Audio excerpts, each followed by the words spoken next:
Et salut à tous, on se retrouve aujourd'hui pour les résultats de SmackDown du 13 mai 2022.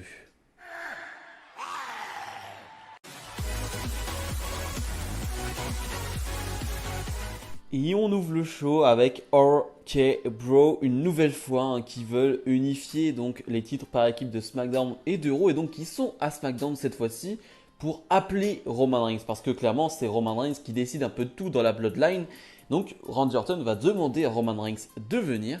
Mais finalement, petite surprise, c'est Sami Zayn qui va arriver avec un t-shirt de la Bloodline. On le sait, depuis quelques semaines, Sami Zayn essaye d'intégrer la Bloodline. On ne sait pas trop si c'est officiel pour le moment, mais en tout cas, Zayn a un t-shirt de la Bloodline.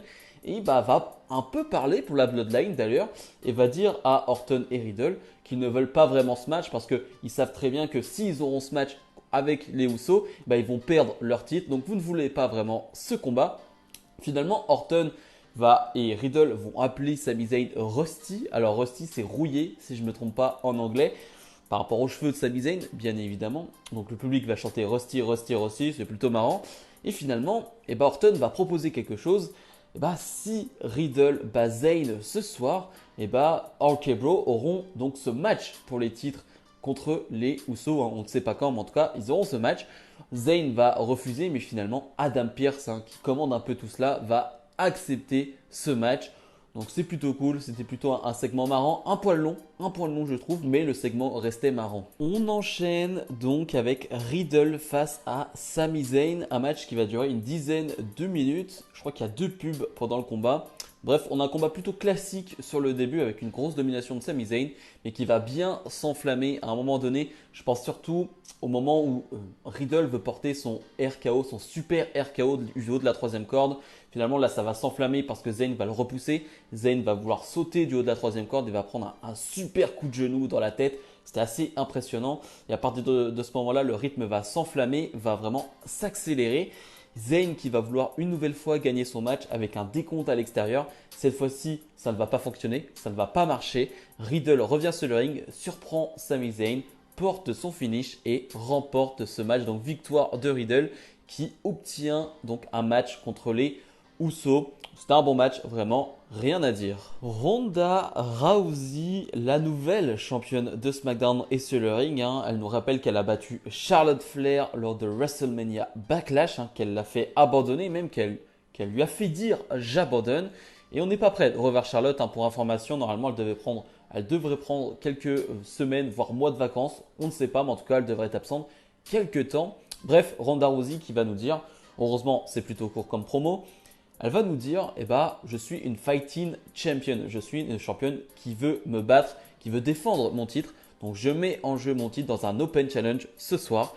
Et c'est Raquel Rodriguez qui va répondre à cet Open Challenge. Très cool, ça j'ai vraiment bien aimé que ce soit Raquel Rodriguez. Donc on a ce match qui est pour le titre qui va durer 5-6 minutes. C'était bon, c'était vraiment bien. Le point négatif, c'est même pas pour les deux, c'est que le public, c'est pas qu'on n'a rien à faire, mais va s'exciter de temps à autre. Mais concrètement, Ronda Rousey en face, ça marche quand c'est Charlotte Flair en face. C'est-à-dire que Charlotte Flair va se faire huer parce que c'est Charlotte Flair. Là, le problème, c'est que Raquel Gonzalez, elle vient d'arriver, elle n'a pas encore d'énormes réactions. Ronda Rousey n'a pas d'énormes réactions. Ce qui fait que le public est un poil endormi, ce qui est dommage parce que je trouve qu'on a un vrai match David contre Goliath, entre guillemets, même si, c'est pas vraiment le cas parce que Ronda Rousey n'est pas un petit gabarit qui se fait soulever facilement. Mais en tout cas, ce qui est sûr, c'est que Raquel Gonzalez va vraiment avoir ce rôle de géant dans cette division féminine et ça peut être vraiment très intéressant pour les combats. Et dans ce match, on l'a. Et je trouve que la fin du match est très intéressante. Raquel Gonzalez va perdre ce match sur un roll-up. C'est Ronda Rousey, la championne, qui gagne sur un roll-up. Ça veut quand même dire beaucoup sur le fait qu'on ne veut pas vraiment faire perdre clean trop facilement Raquel Rodriguez. Ça, c'est plutôt une bonne chose pour la suite. Et je trouve qu'avoir fait catcher Ronda Rousey directement après WrestleMania Backlash dans un Open Challenge, c'était pas du tout une mauvaise idée. Madcap Moss est sur le ring et est interviewé par Kayla Braxton. Madcap Moss qui revient sur sa victoire face à Happy Corbin ce dimanche lors de WrestleMania Backlash. Il n'y a pas grand chose à dire sur sa promo. La chose intéressante, c'est qu'il a dans sa tête le Money in the Bank. Un Money in the Bank qui est le prochain pay-per-view après Hell in a Cell. Donc c'est dans 2 mois à peu près, je pense, Money in the Bank. Donc ça, j'ai bien aimé que voilà, dans sa tête, il penche déjà à ce pay-per-view là qui clairement peut être une opportunité pour lui, pour un jeune loue comme lui, pour une jeune superstar comme lui. Mais finalement, il ne va pas pouvoir aller plus loin parce qu'il va se faire attaquer par Happy Corbin avec une chaise, avec le trophée d'André le Géant. Bref, Macap Moss va partir sur une civière, va partir dans une ambulance. Comme on pouvait le prévoir après la victoire sur roll-up de Macap Moss, finalement, cette histoire va continuer entre Happy Corbin et Macap Moss. C'est pas pour mon plus grand plaisir, ça c'est clair. On va voir où ça va aller, où ça veut aller ailleurs. Je n'en sais rien parce que finalement, j'ai l'impression que tout a déjà été raconté. Donc je sens que ça va pas plus m'intéresser. Sasha Banks et Naomi défendent leur titre de championne par équipe face à Shayna Baszler et Natalya. Natalya qui sort d'un gros match à NXT face à Cora Jade. Un match que je vous recommande si vous ne l'avez pas vu. L'un des meilleurs matchs de la carrière de Natalya. Bref, on a un combat qui va durer 7-8 minutes. C'est sympathique. En fait, j'ai envie de dire c'est sympathique parce que ça va pas plus loin. C'est un bon match, mais à aucun moment on essaye de te faire croire que c'est un match qui va tomber dans l'épique, qui va tomber dans quelque chose dont on va se souvenir. Voilà, clairement, ça fait 7-8 minutes de combat. On a le hot tag de Naomi qui est cool en fin de match, mais sinon c'est un peu RAS, rien à signaler. À part la fin de match que je comprends pas vraiment. Donc avec ce hot tag de Naomi, il y a beaucoup de changements de tag. Et finalement, alors que Natalya veut porter son sharpshooter, la classique, elle se fait prendre sur un roll-up de Naomi. 1, 2, 3, victoire de Sasha Banks et Naomi. Vraiment, était-ce nécessaire de faire gagner Naomi et Sasha Banks sur un roll-up? Est-ce que Natalya pouvait pas prendre un tombé ou Shayna Baszler? Je n'en sais rien, mais est-ce que vraiment tes championnes étaient obligatoirement, allaient obligatoirement gagner ce match avec un roll-up? Elles ne pouvaient pas gagner clean sur un tombé classique. Franchement, je comprends pas trop ce choix. Je sais pas si ça veut dire si on va continuer sur cette histoire entre Natalya, Shayna Baszler, Naomi et Sasha Banks. Je n'en sais rien, mais ça m'a un peu surpris et j'ai pas trouvé ça très utile. Kofi Kingston fait face à Butch. Alors, je n'en peux plus. Je n'en peux plus de cette histoire entre le New Day, Sheamus, Butch et Ridge Holland. Je n'en peux plus à tel point que ce match est bon. Vraiment, entre Kofi et Butch, vraiment, il n'y a rien à dire. C'est bon, c'est du bon catch. C'est classique, mais c'est bon.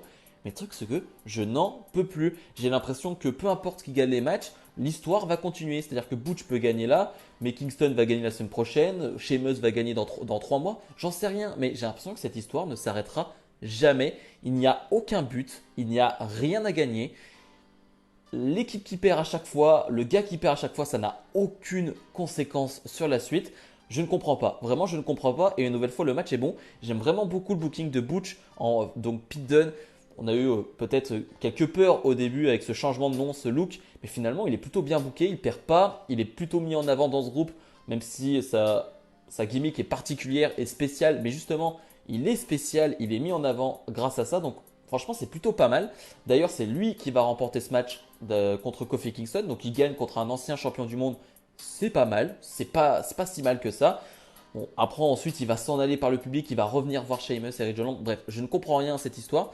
Mais c'est dommage. C'est dommage parce que Ridge Holland dans ce clan, j'aime beaucoup. Dans ce groupe-là, j'aime beaucoup. Enfin, Butch, pardon, j'aime beaucoup dans ce clan-là. Mais là, j'ai l'impression que ça n'a ni queue ni tête et que ça ne va nulle part. Et le segment Main Event, la Bloodline avec Roman Reigns sont sur le ring. Et Roman Reigns va dire, vous savez, c'est un peu une routine. Le dimanche, je bats quelqu'un.